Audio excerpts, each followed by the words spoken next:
Hey, Aaron Adams here, Infinity Investing. Wanted to field a question for you today that I hear all the time from investors, especially ones that were in the military.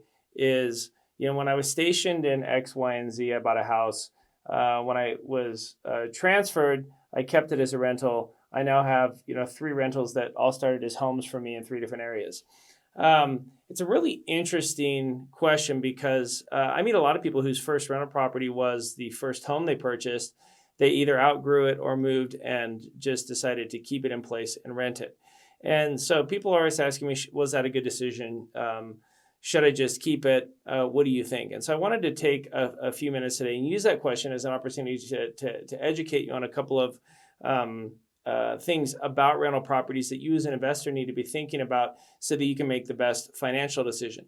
And at the heart of this issue is the idea that money is emotional. And the minute you start to dismiss money as an emotional variable in your decision making is the second you open yourself up for huge potential problems. And because money is emotional, we make decisions based on how we feel and the emotion behind that. And there's always a lot of emotion around your first home.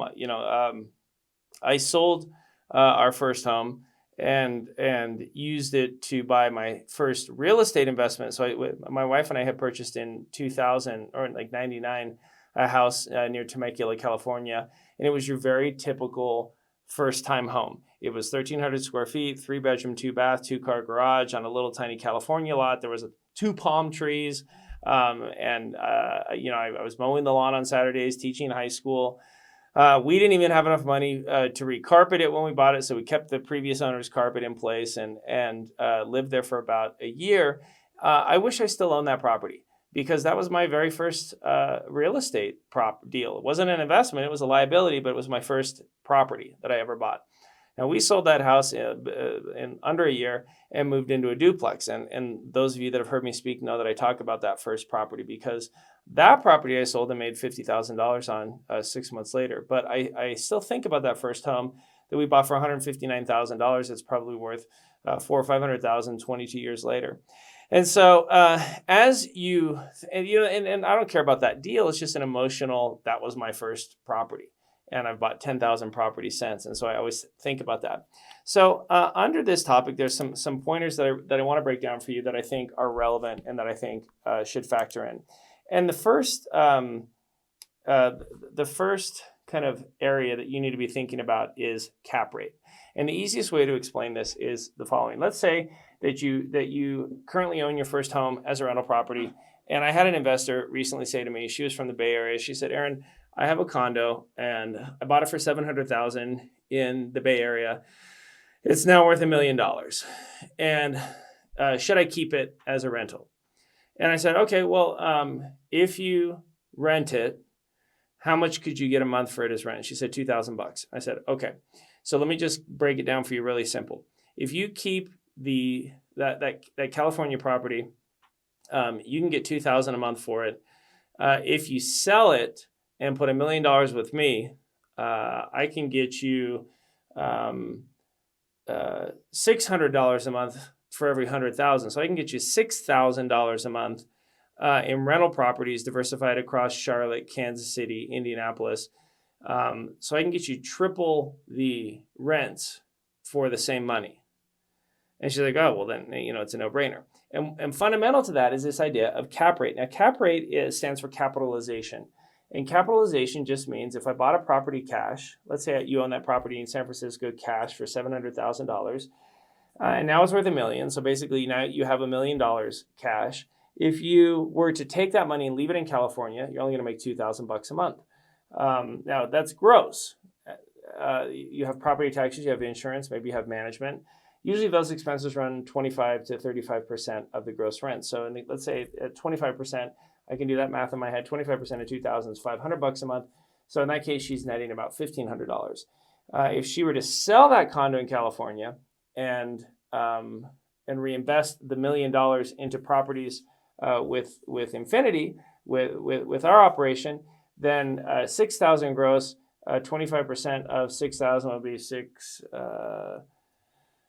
6, 18, 2,100. So it'd be $3,900 a month. So net 1,500 versus net 3,900. Now, if you take that $1,500 and you multiply it by 12 months,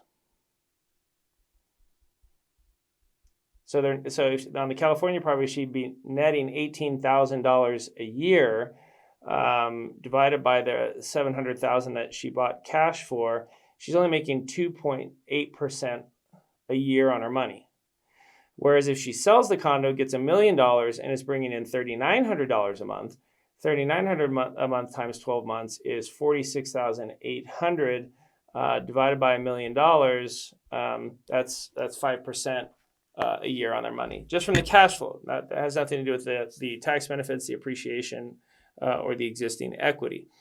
And so again, very, very conservative numbers, but keeping that property, the cap rate is less than 3%. Redeploying that money into a comparable neighborhood, you're getting triple the cap rate, no matter how you look at it, whether you look at the gross or the net. And so learning to do the numbers on cap rate, because that's what you're doing with cap rate, is you're just evaluating apples to apples. And that's a very important part of your thinking, because look, I get that condo was her first home from her first job, and she's done phenomenal on that investment. But if she decides to keep it as a rental, she needs to be thinking that she needs to be aware of that price. And in her case, the price per month difference is $1,500 to $3,900 a month potential. And so my question to her was, emotionally, is it worth it to keep that property, knowing that you're going to basically lose $2,500 a month in rental income, and you know, $200 or $300, maybe you can make the argument. $2,500, that's a tough argument to make. So cap rate is the very first thing you should think about to answer that question. Now, if we lost you on the numbers, no problem. We do a monthly training in Indianapolis for Infinity students at my offices. We spend several hours on this discussion of cap rate, and I promise I will K through 12 it for you as a former high school teacher, break this down in a way that you can easily understand so that you can learn to run these numbers. One of the very first things that I teach Friday morning is some of these valuation tools that I just only touched on very briefly today. Now, another thing that you want to think about is the benefit of the fact that you already have a loan in place.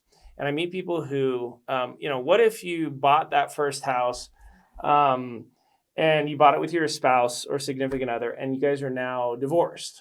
And so you're going, should I keep that property? I got the house in the divorce. I've heard that a ton, and it has a mortgage on it.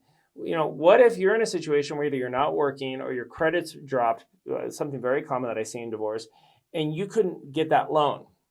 One of the arguments for why you might keep a rental property is you have a mortgage that you couldn't currently qualify for. Either your credit's bad, you don't have the income that you used to have, and they're not going to come take that mortgage away from you. And so the benefit of keeping the mortgage might be a reason why you would keep that first home as a rental. Circling back to the military investors, that I knew one person that used their VA, got a fourplex, okay, because you can get the VA mortgage up to a fourplex, got a fourplex, moved, kept the fourplex, got a single family home, moved, refinanced the fourplex, refinanced the single family home, got another fourplex. So they were using their VA as a way to get more property than they probably could have qualified for. I thought it was kind of a really clever way to take advantage of that benefit. And so think about the mortgage, and if your personal situation wouldn't allow you to get that mortgage for whatever reason, then it might be worth it to keep that property.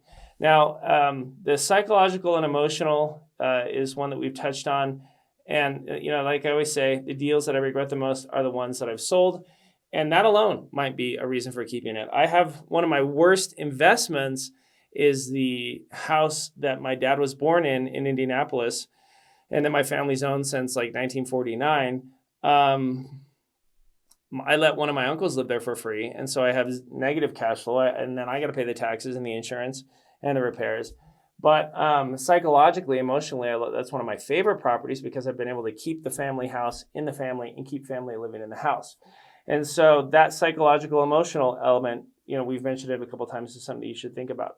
The last area is how much has it appreciated, and that was one of the things that was making it very difficult for my California investor. Her home had gone up quite a bit, but remember, if you have lived in the home for a couple of years, then for the most part, you're not going to be paying taxes on that sale. So taxes don't come in as much of a variable. But what about the neighborhood class? I mean, is it an upper middle class neighborhood? And as you're looking at buying more rentals, you'd probably have to buy them in blue collar neighborhoods. I like to have a diversification across neighborhoods, and keeping that first rental in middle class or an upper middle class neighborhood gives you a property in those asset classes. Now maybe you can more comfortably invest in some blue collar, higher cap rate, higher return neighborhoods. And so it could be part of your diversification strategy to keep that first rental as one of the reasons behind that. So this is a topic that I love to brainstorm with investors, that we love to teach at Infinity. If you are already a member of Infinity and you haven't attended one of our Saturday events, use the link below to get signed up and join us for our all-day Saturday events. Get involved with our boot camps and get the information that you need so you can join me at my 3-day training in Indianapolis. As you can see, these are topics that I'm passionate about and that I've thought a lot about, because I have gone from no rentals to hundreds of properties that I personally own. And I'm always thinking about these topics. So I'd love to pay it forward and share and teach with you. It's my favorite weekend every month. So I appreciate you taking a few minutes of your time today to think about this topic with me. And I look forward to seeing you and meeting you at one of our live events very soon.